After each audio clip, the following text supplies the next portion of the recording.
everyone. Thank you all so much for tuning in for PourMyBeer and Bbot's webinar today on how to overcome the hospitality hiring shortage in 2022.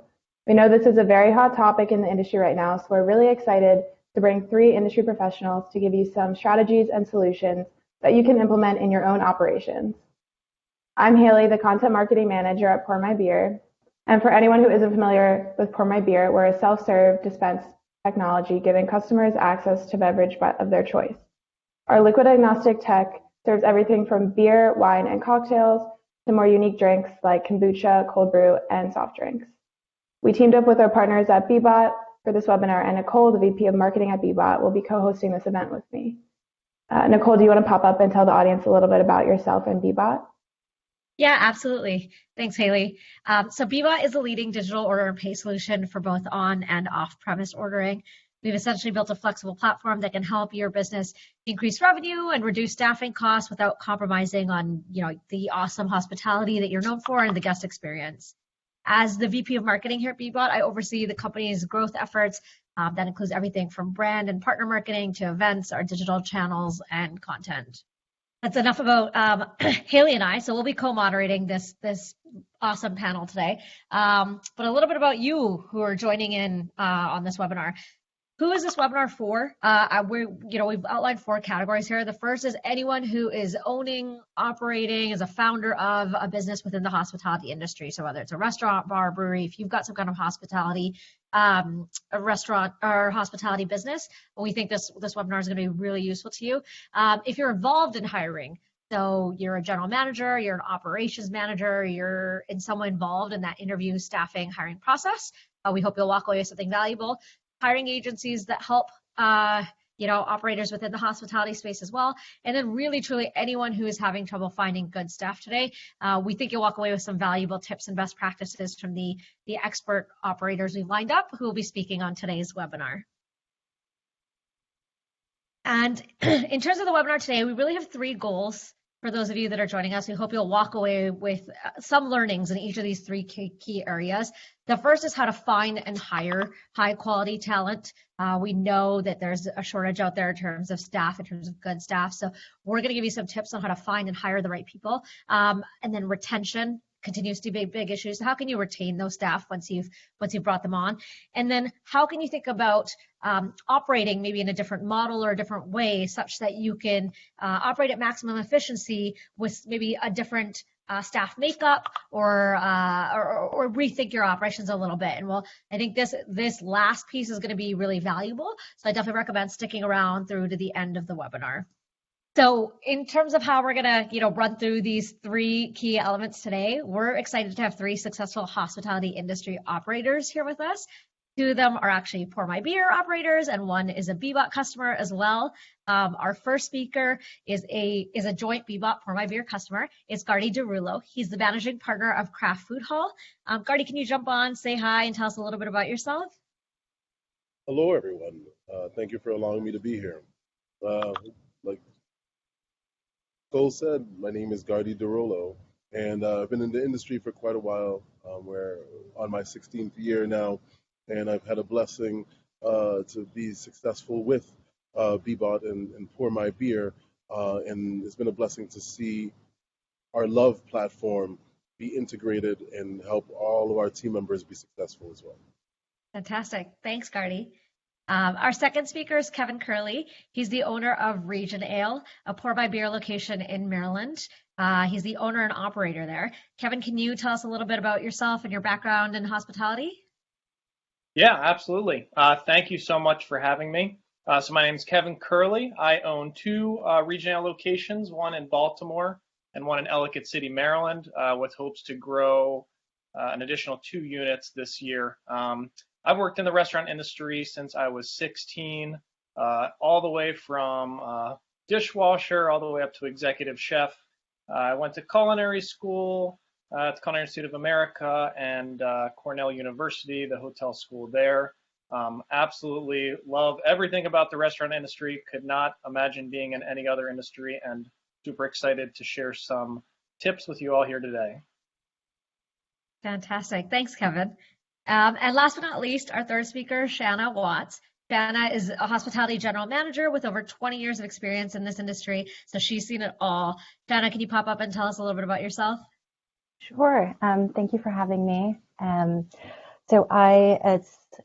Nicole said, I've quite a bit of experience in the field, probably the same with our other speakers as well. I've worked many positions on my end, the front of house side. So I started as a host, moved into serving as soon as I was of age, and then kind of left the operations side for a little bit and worked in development and advised some corporate clients on creating hospitality programs to make their properties more valuable.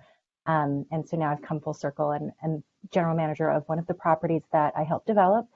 And it's also a little bit, I'm a fish out of water here, and I'm learning to adapt because my background is in fine dining, and the venue I manage is fast casual, but with a full service model. Wow, great, varied and interesting background. So if we head to the next slide, Sarah, I think one thing I wanted to do before we jump into the questions that we have for our lovely panelists today is talk about the restaurant landscape in 2022. We obviously know a lot's changed over the last 2 years, and doing a little level setting might be helpful. You know, it's a competitive market out there. We're seeing low staffing rates across the board and a lot of competition to find and hire the right high quality talent. Even if you manage to get through that hurdle and you manage to hire the right number of staff, and they're all functioning at a high operational efficiency, COVID continues to pose operational challenges because you have people calling out sick, and other operational challenges from, say, government level.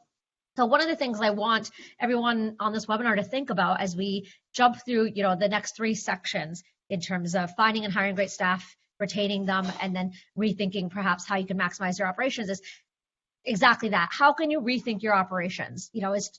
Is the way that you operated in 2020 really the way you're going to succeed in 2022? As we all know, adaptation is integral to success. And so think about meeting your customers where they are. We do see data that takeout and delivery is increasing and in-venue might be decreasing. So that may require rethinking your operations to focus more on delivery and more back of house and maybe less front of house, and thinking about how tech might be able to help you might enable you to operate at more maximum efficiency. So, on that note, I want to ask Kevin, I recall, Kevin, you mentioning that quite a bit has changed for you over the last 2 years. So what does your restaurant landscape look like today versus, say, 2 years ago? Yeah, absolutely. So we used to be probably 60, depending on the month, 60 to 70% dine in, and that has totally flipped on its head to be 60 to 70% delivery and online ordering. Obviously, tech has a lot to do with that. We have a great online ordering platform, third-party integration into our POS. But on the staffing side of it, it really is just constantly adapting. We have, I wouldn't say significantly, but definitely less front of house staff as we did pre-COVID. And we're kind of, moving them in unique positions where if there's no customers in the building, they're helping out expedite or help with online ordering. So yeah, it's quite a bit different for my business pre-pandemic versus now. Yeah, and I know that's a common story I'm hearing, but to provide maybe a different perspective, I think, Gardy, you mentioned that maybe you haven't seen that much change. So I'm curious for you, what might be different today versus 2020 and what's still the same? In general, the difference in sales is obvious in 2020 compared to now, but our business model has always been pretty consistent. We really focus on the on-site experience. We are a safe haven. We focus on the escapism. We allow people to have their own experience in our space, and PourMyBeer allows us to do that. And so that's why you don't really see much of that. Our entire vibe, people that we focus on, our demographic and our sociographic, are people that really want to be on site, and that's why that works for us. So for those of you on the webinar, you can see that we've certainly put in the work to try to represent different viewpoints for every operator that might be joining us here today. Kevin's seeing a significant increase in off-premise, while Gardy's still primarily operating at, as in-venue. And so hopefully, regardless of your situation, we hope that you walk away with some valuable learnings today. And on that note, we're going to jump into the first section of the webinar, which is how to find and hire great talent. And the first question I've got is for Kevin. Kevin, what do you look for in the hiring process, and is that different than in 2020? Yeah, not totally different, but a little bit. I mean, I would say it's no secret to anyone hiring or in the restaurant industry right now. Having a potential employee even show up for an interview is a decent chunk of the battle. But really, what we get down to at RegionAle is a cultural fit rather than work experience. I would say some of my absolute best employees have had zero restaurant experience prior to me hiring them, and through our training process and culture, they have absolutely excelled.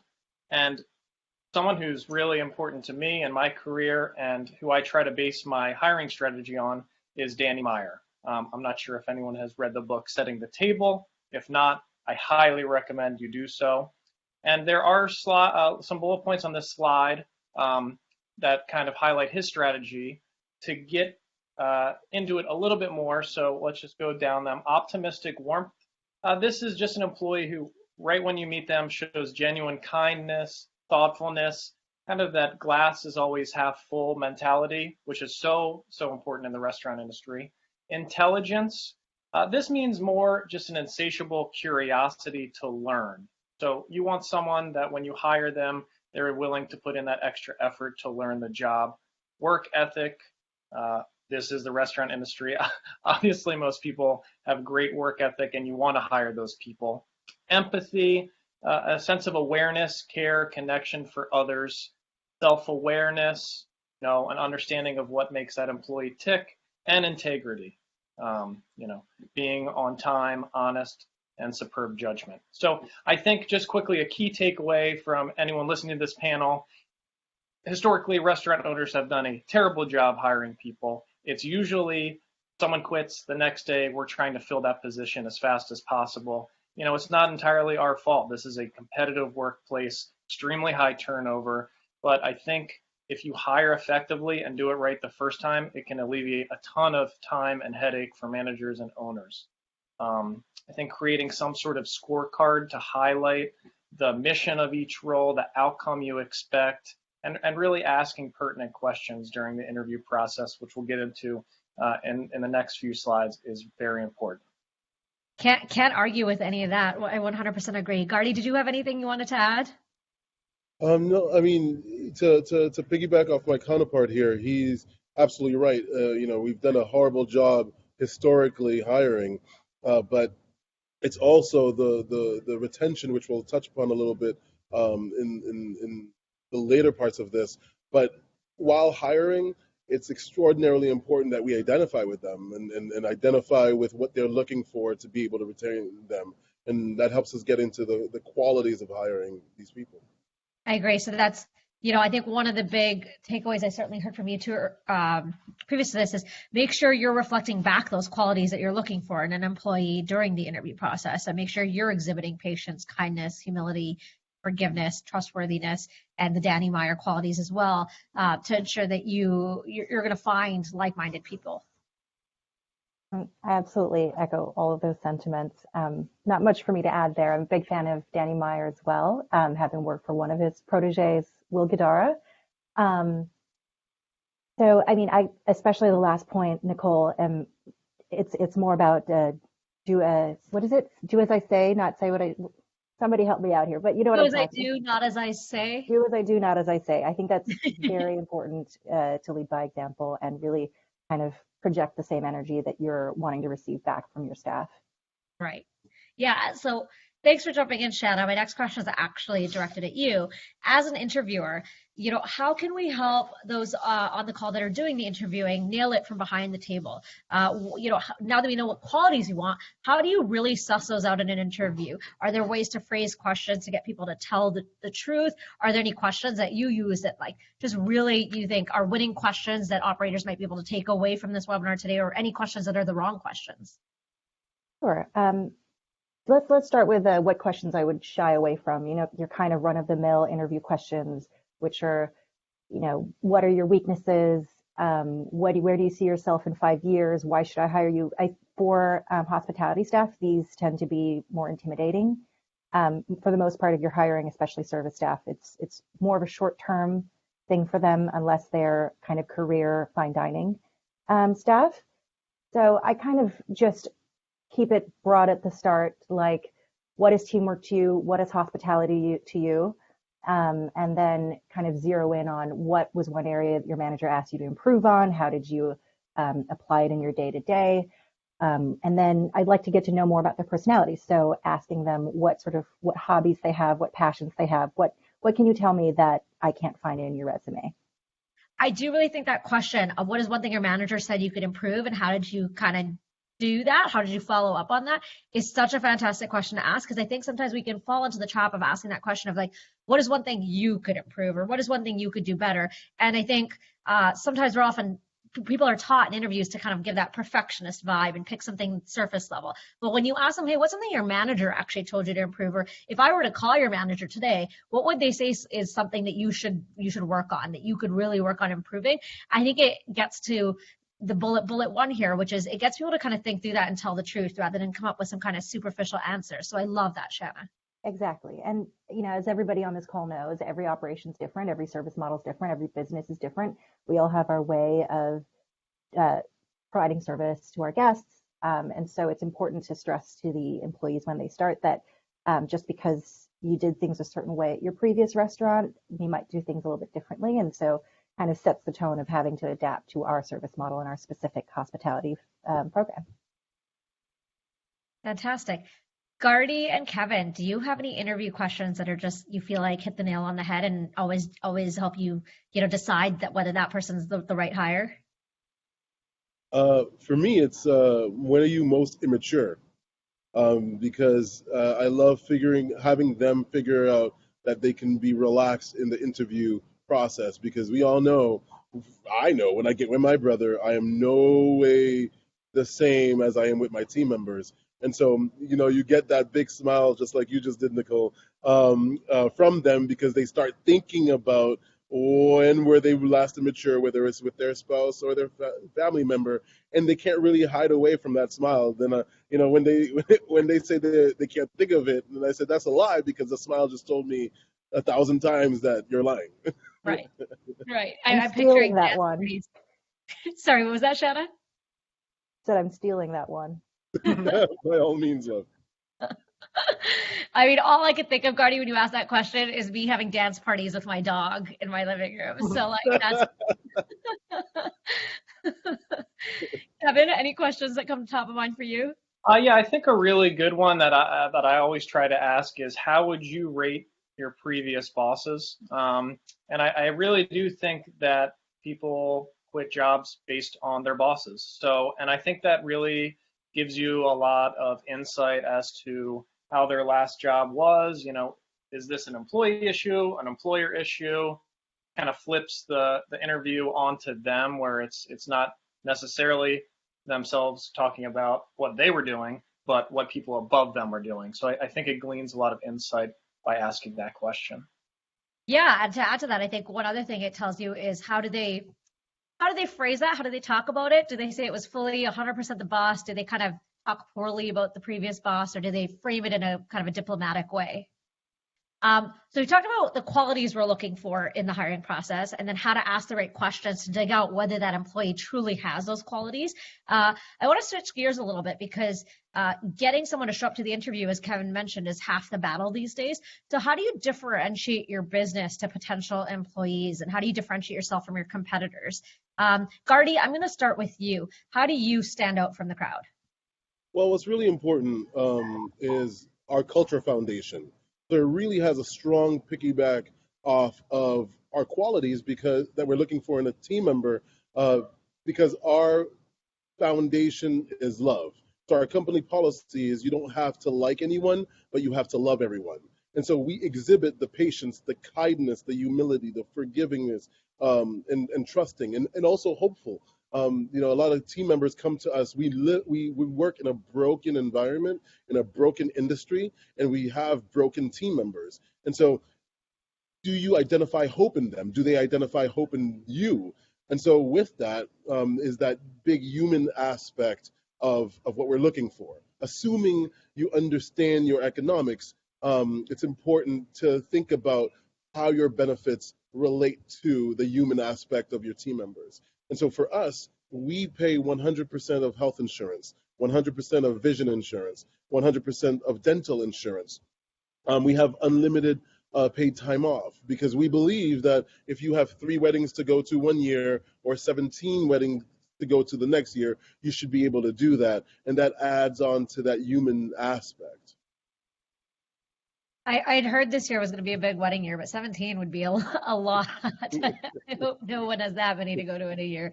I like that. You will have to not just like your employees, you have to love them. I obviously work on the hospitality tech side of the space, not on the front lines. But when I think about making a job offer to an employee, I think of it kind of as proposing to them. And the breakups are really hard. Divorce is hard. So you really want to make sure that it is like 100% the right match.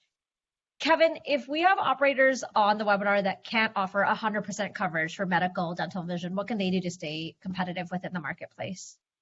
Yeah, well, I'm just going to close up shop. I think Gardy has a management position for me, so I'm going to move up to Massachusetts with him. But you have to, so even if you don't do all that, I mean, which is amazing, but you have to sell the potential employee on your business. It's not just, hey, we have a line cook position, can you start tomorrow?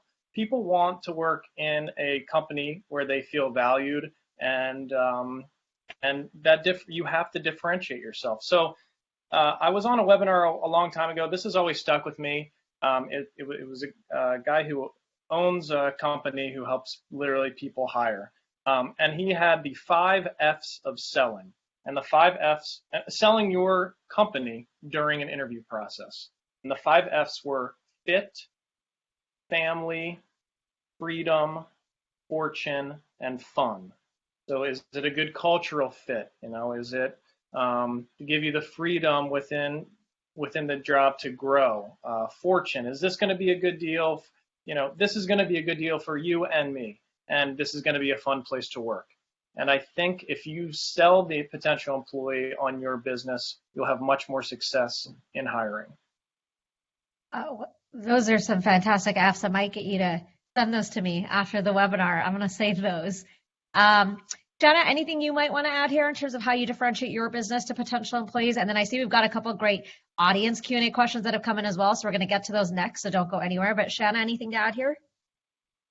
Sure. So I think I'm doing what everybody's doing, is trying to offer the most competitive pay rate, but also making opportunities for growth really transparent by sort of motivating my staff during stand-ups and saying, like, I do this thing called Nailed It.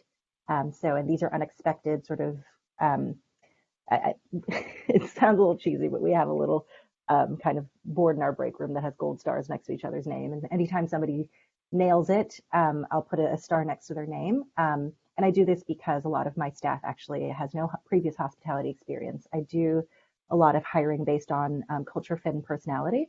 And so these Nailed It's are sort of just unexpected, sort of when something clicks, and they do really excellent at some hospitality specific tasks. I like it. Yeah, I think clear career paths, training, and growth opportunities, those are going to be essential to hiring and retaining the right employees. So I've got some audience Q&A that's popped up here, and I really like this question. John Felico has asked us a fantastic question.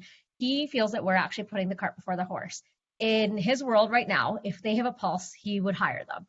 So he's actually having trouble sourcing candidates. Is there anything that y'all have done in terms of sourcing and getting people to even apply and show up to the interviews that has worked really well for you? On my end, and it's a phenomenal question. And it's also a matter of how much money are you able to invest in sourcing your people, because a lot of my counterparts will use headhunters and so on and so forth, and we've used them in the past, and that's, I think, an important resource as well for particular, high-level positions. But we have a very, very strong pillar when it comes to hiring people. For example, we go out to different businesses, namely Staples, anywhere that we can find good-hearted people, because we can train them to do what we need them to do, but you can't train goodness. You can't train love. And that's what we do, and that's what's been highly successful for us. And because of this, And because of our policies and the way that we exhibit our business, we figured out that word of mouth happens automatically. They tell their friends, they tell their family members, and they're proud to be working with us as well as for us. So that's the biggest part for me is I have my eyes open for great people, and if they need an opportunity, I always let them know that they have an accessible way to reach my team to go ahead and switch career paths. You have to be very flexible nowadays. Got it. That's interesting, Gardy. So you're going out when you're doing your grocery shopping or you're out running errands, you're walking around with a business card ready to offer someone, if you think they're doing a great job at what they're doing, you're walking around making it known that you're hiring and you would love them to join your team or someone they know. Top team, one of the top team members right now was a graphic designer. Never cooked a day in his life, and he's cooking up a storm, and he has a great impact on the rest of my team members. So I always have my eyes open. Okay, interesting. Kevin and Shana, anything to add in terms of sourcing? Yes, so I also have fallen back on recruiters. There are a lot of staffing agencies that will that have hospitality departments. So they help keep me staffed, especially during when everything is. I'm based in New York, and there was this mass exodus, and then slowly people started coming back, and then so this is a big reason why a lot of my staff doesn't have any hospitality experience. That along with the fact that it's somewhat of a new service model. So it's really just one leaning on these staffing agencies where possible, but I also look at like local high schools and colleges. Some of them have programs where some of their kind of honor students go into a work program. So I think it's really just important to engage with your community. Great. The staffing agency seems to be a big one. I'm going to pass it to Haley to talk about the second section of the webinar, which is how to retain your staff.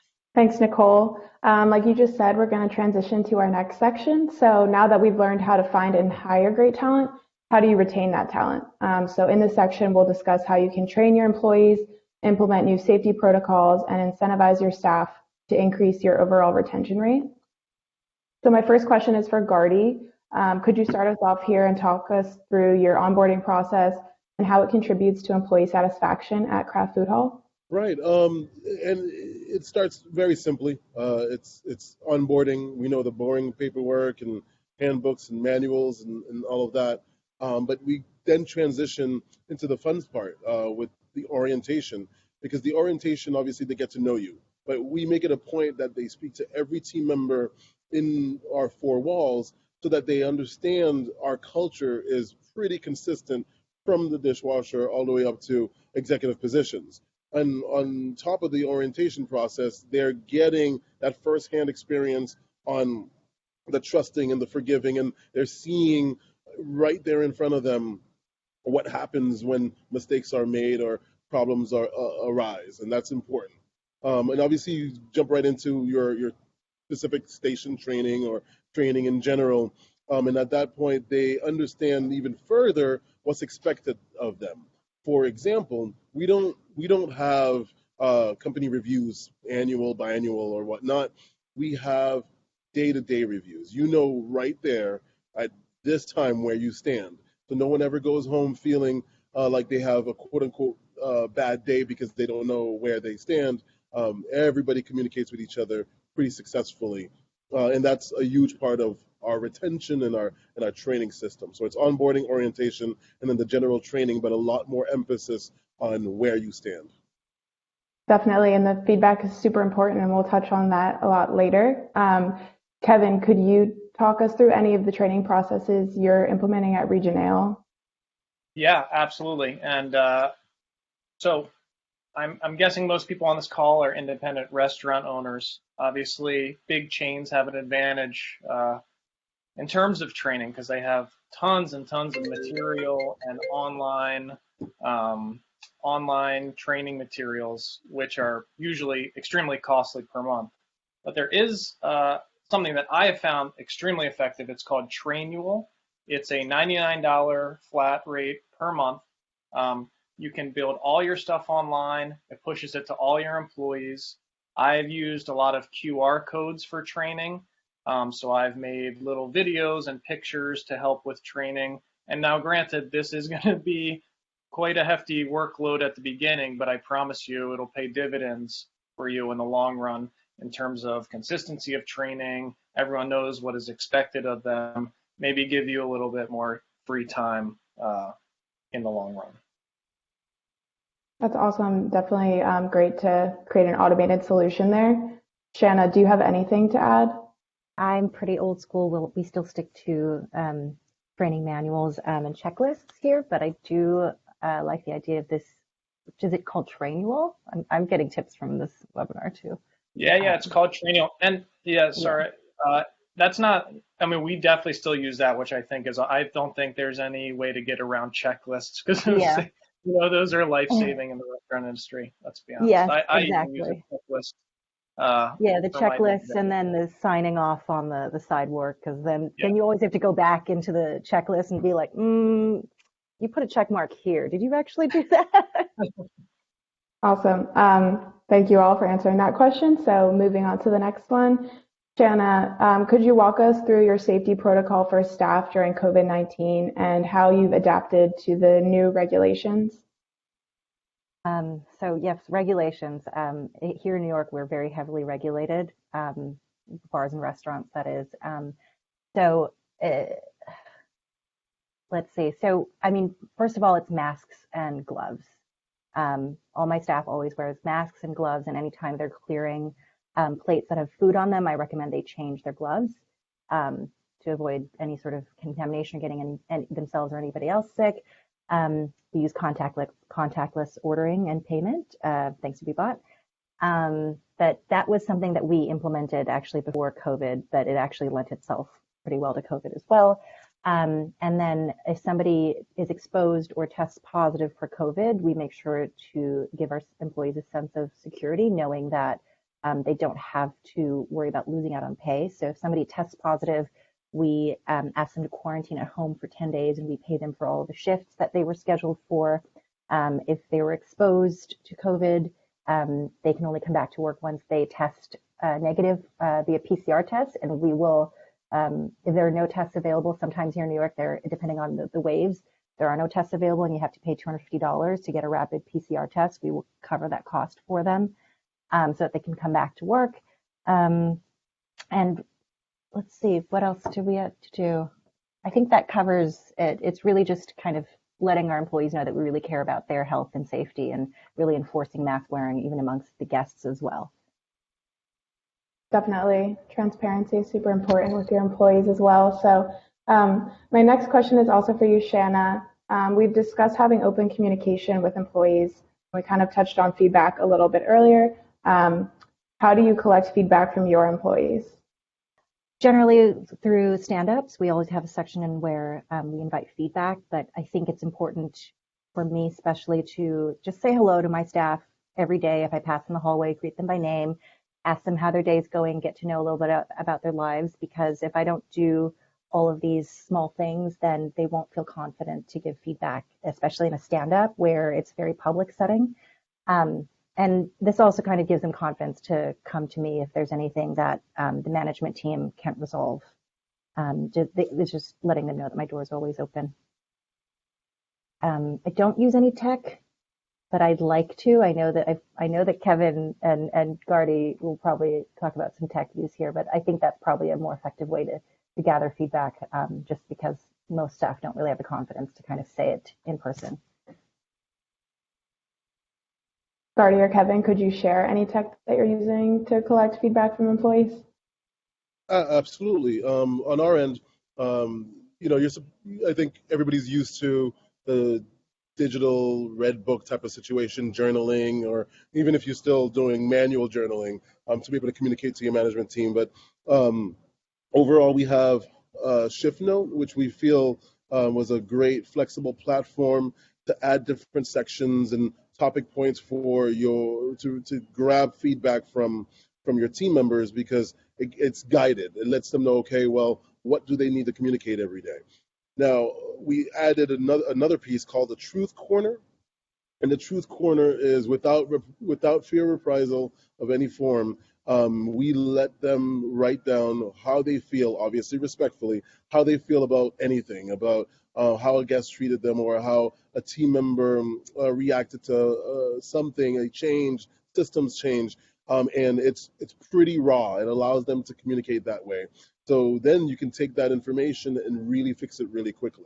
I think the most important piece of letting them quote unquote vent in that corner is that you have to address it immediately.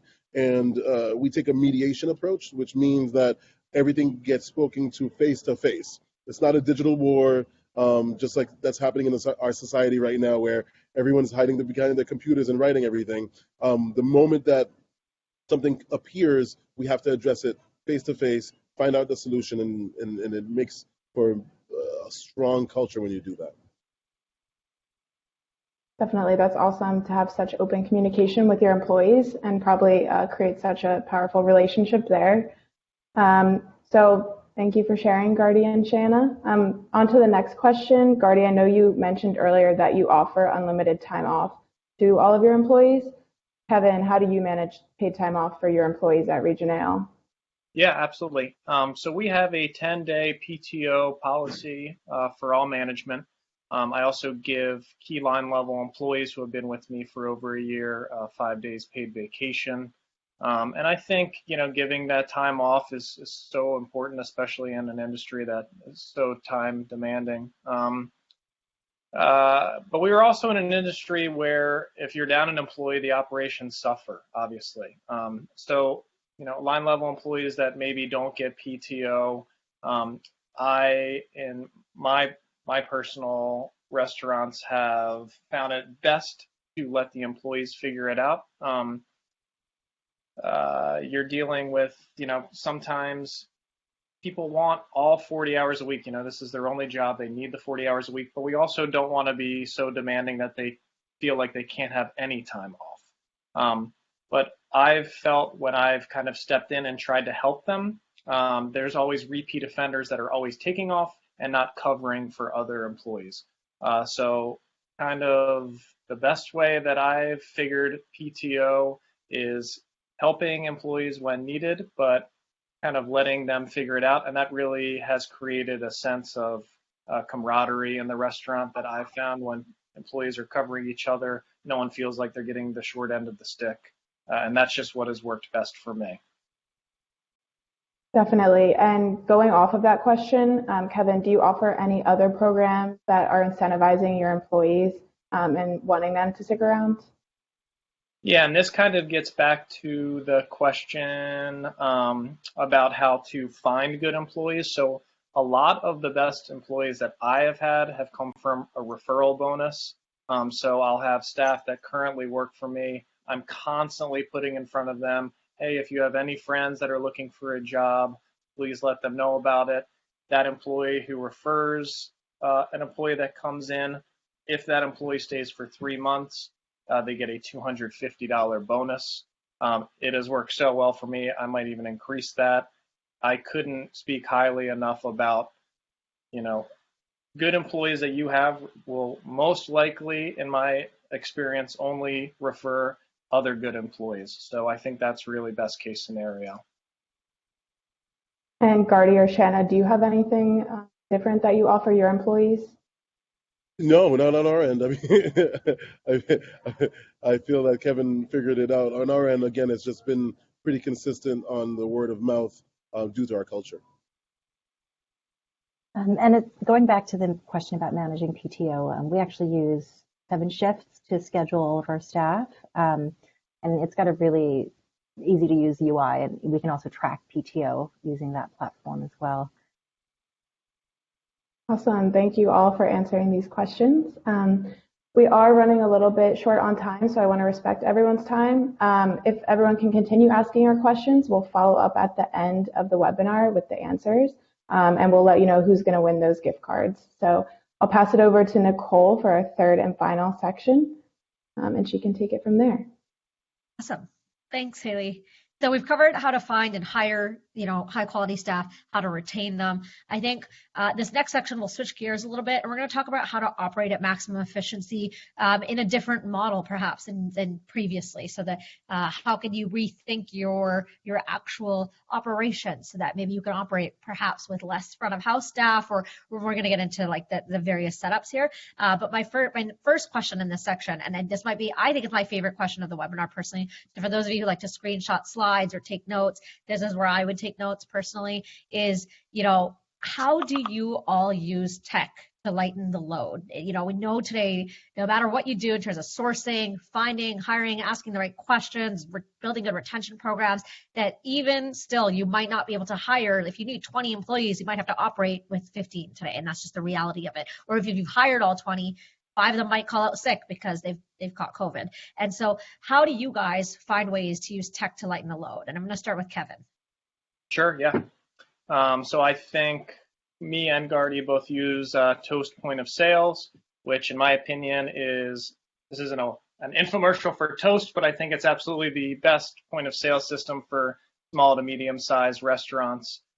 They have so much stuff built in to really allow you to be a modern restaurant very cheaply. So they have online ordering for $50 a month, marketing, loyalty program, everything that you could honestly ever ask for is pretty much built into Toast. I partner Toast with PourMyBeer, which has been an amazing partner. That has allowed me to lower front of house staff. Everything is super efficient. Also, PourMyBeer is a bit of a draw, not only tech help in terms of labor. I know we all discussed different kind of scheduling apps we use, but I think in 2022, you have to use some sort of modern scheduling app. The printed Excel document on the board in the back doesn't really do it anymore. And then we did briefly touch on RegionAle, I use for training, and that's kind of integrated with YouTube videos and QR codes I have for training. Fantastic. Anything that Kevin didn't cover there, Shana, that you use? No, I think I already mentioned 7 shifts. Bbot is an obvious one. I'm finding a lot of creative ways to use Bbot, just not only to extend sort of my service model to go from counter service to full service, but also helping set up other buildings in the neighborhood as location codes so that we can make online ordering more seamless for those tenants. I love that. Gardy, I think you use Bbot as well. Any other tools you would recommend? Yeah, I mean, we all have to use something once we figure out our business model. And I think if we're not using Toast and Bbot, we're in some sort of trouble, especially with our size. The phenomenal integration between Bbot and Toast is extraordinary because it allows for my food hall concept. A food hall concept typically has different vendors, and the vendors work independently, and they're able to then really sync all their platforms on Bbot, thus allowing guests to order everything at one time. For us, that was monumental because I own, along with my partners, all of the concepts here. And so it's important for my guests to be able to order my pizza and a side of fries. And we didn't have that before with just Toast. And we were charged because of our different vendors, right? And Bbot brought all of that together, which made it really a godsend. Now, the integration between Toast and PourMyBeer, also a godsend because all the tickets seamlessly work together, so the guests can go ahead and give their credit card. It opens up a Toast ticket that has the food on there as well, and then they can go ahead and drink their lives away. That's pretty amazing for us.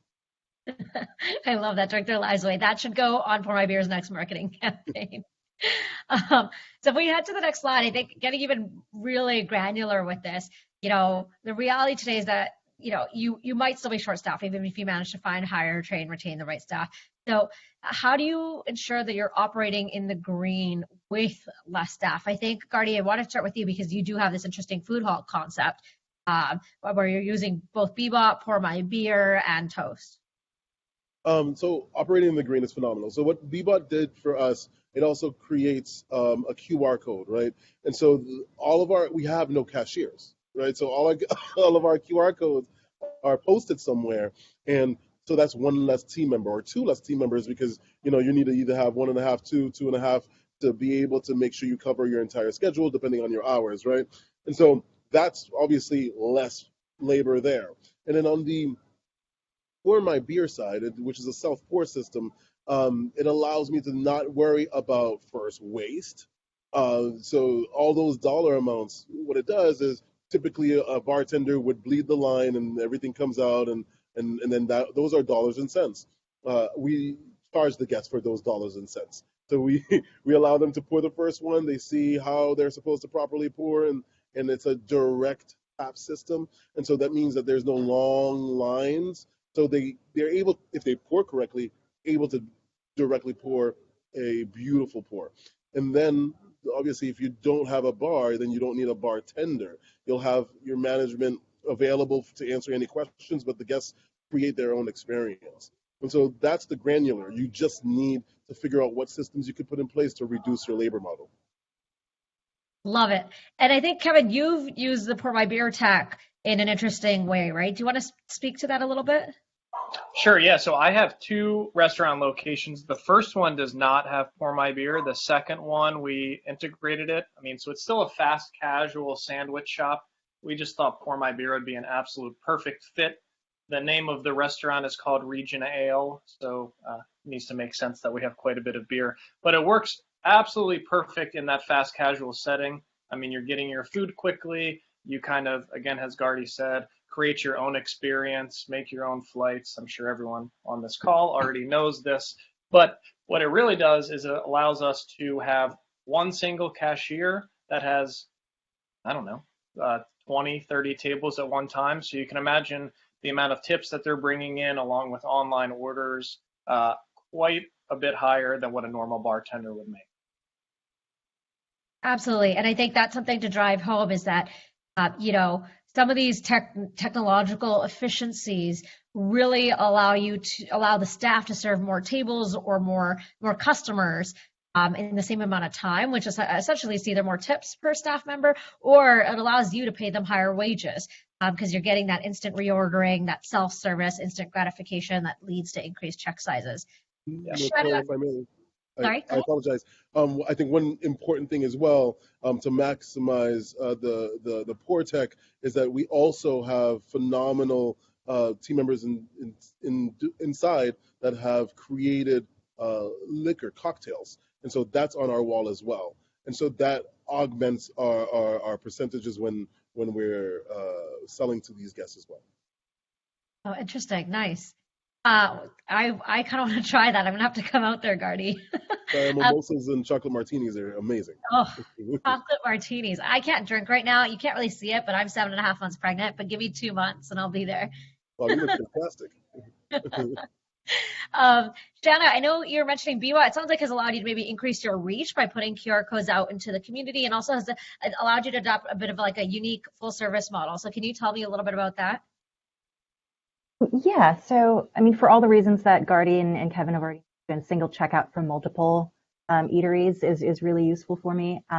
And typically, if for a counter service model, you wouldn't be able to offer that same sort of touch points. So what I do at my venue is we provide, we're able to serve food from the counters on ceramic plates and silverware. And so if a guest sits down at a table, they can scan the QR code, order from multiple operators, and then get the food delivered on a plate. As far as delivering and offering the food outside of our property, we've actually partnered with a few residential and commercial towers in the neighborhood where we actually we offer free delivery because we eliminate, we handle all the fulfillment on our end. So we've hired a logistics company that it just kind of comes and takes food around to the neighborhood for a few hours during the lunch period. So it really allows us to engage with the community and use tech to really make our offerings available and avoid all those third-party platforms that maybe, depending on where you are, is not really sustainable to really offer all of your delivery on third-party platforms. That's really interesting, especially these days with maybe less corporate and business lunches. That's a great way to think about maybe staying open and providing food and service during the lunch hour without necessarily requiring more staff. Exactly. And, the same commercial office towers that we're partnering with, these are commercial office towers where businesses have offered lunches to their employees, and so that their employees have learned sort of that behavior. And so now we're just giving them a link of like, hey, now you can order directly, and we'll aggregate all your orders, and it'll show up in your lobby around, depending on what time you order. Fantastic. Okay, we're getting towards the end of the webinar. I know we've got 5 minutes left here, so I'm going to toss it to Haley to kind of start wrapping this up for us. Awesome. Thanks, Nicole. And thank you, Kevin and Gardy, for giving us that little testimonial. We love hearing positive feedback like that. And Gardy, I can see some of your wall popping out in the background there. Looks great. For our final question, we've been talking a lot about technology trends that operators are using, and it seems like operators are going to continue to invest in technology to meet these new customer and employee expectations. Kevin, where do you see the future of staffing headed with all of these new adjustments? Absolutely. One thing I actually briefly wanted to touch on just real quick. So we do have preset 15% tips that we integrate with Toast and PourMyBeer that allows a higher tip average. You can also maybe look at spreading that through the back of house. It could alleviate quite a lot of stress with this minimum wage rising. But it is a hard question. What is the future of staffing? And I think we won't really know the full picture until this pandemic's over. I mean, I feel like we're in a little bit of a limbo. We're not sure if jobs are going to be where they were pre-pandemic, minimum wage concerns, employees leaving at a rate we've absolutely never seen. So I think tech is going to play a massive role in the restaurant industry, and at an exponential rate, it's going to continue to be adopted. Does this mean less jobs for the restaurant industry? I'm not really sure, but it's definitely such a competitive market, and employees really have their pick of the litter in terms of where they want to work. So I think if you want to be a restaurant that succeeds into the future, and I think probably a lot of you are if you're on this webinar listening about Bbot and PourMyBeer, you have to have some sort of tech stack integrated. I feel like those brands that figure out a way to integrate tech, but without losing that hospitality feel in the restaurant, will be the brands that succeed into the future. You have to deliver fast, consistent food and experiences. And what was my last point? The restaurant industry has always had its challenges with super slim margins, and this is just another issue. And the restaurant industry is full of owners, operators, and managers that continue to find a way to navigate this challenging landscape. So I think we'll make it through. And final anecdote, I think only about like 10% of people know how to cook in the US at this point. So restaurants are not going anywhere. Don't worry about that. Awesome. Thank you so much. That really now I want to ask, like, of the three of you, do you all cook like as operators? Only when my wife makes me. She is in the 90% of people who don't know how to cook.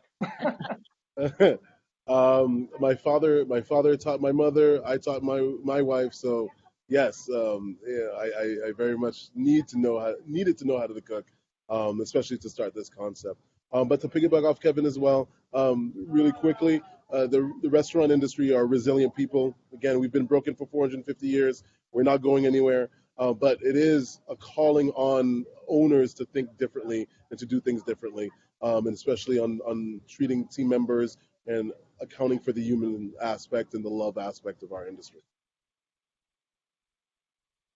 Shana, do you have anything else to add there? Oh, just kind of basking in all this positivity. I really enjoyed those answers. Sorry. Do I cook? Do I cook is the question. Yes, not as much as I'd like to anymore, just because you all know what the workload of somebody managing a restaurant, managing a business is like. But yes, I was put to work in the kitchen at a very young age. I have a Chinese mother, born and raised in the Philippines. There was a lot of chopping and dicing in Asian food, a lot of prep. So I was cutting onions and garlic since the age of probably 6 or 7. I have a scar to prove it. Awesome. Thank you so much, Kevin, Gardy, and Shana, for participating in today's webinar and giving us some amazing solutions and insight. We don't have time for our third Q&A, but we'll get all of your questions answered after the event. So thank you to everyone who attended today and everyone who asked questions and engaged with us. We know it's very hard to be stuck behind a computer, especially during all of these events. So PourMyBeer is very excited to announce our first in-person event of 2022.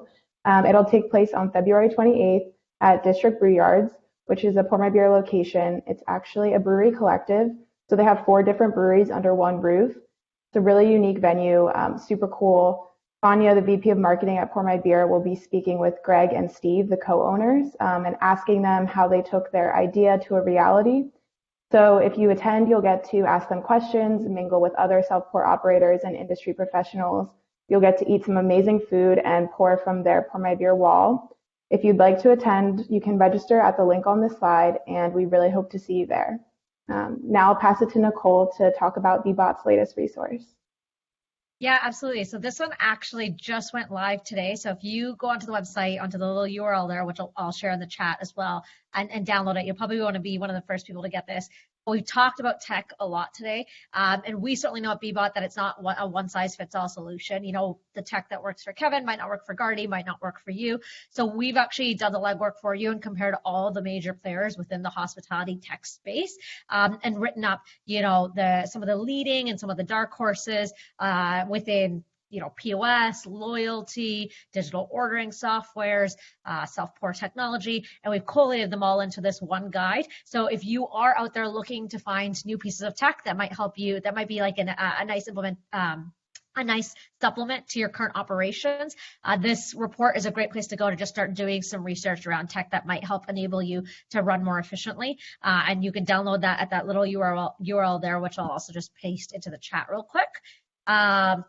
You know, other than that, I do just want to say on behalf of Bbot and PourMyBeer, we want to thank all of you who joined us and attended the webinar today. I really hope you learned some tips and tricks that will help you overcome the labor shortage. We apologize we weren't able to get to all your questions, but as Haley mentioned, we will take those questions and we'll actually do a bit of a blog post based on them. And so we'll make sure that all your questions do get answered, and that'll be sent out via email to all of you.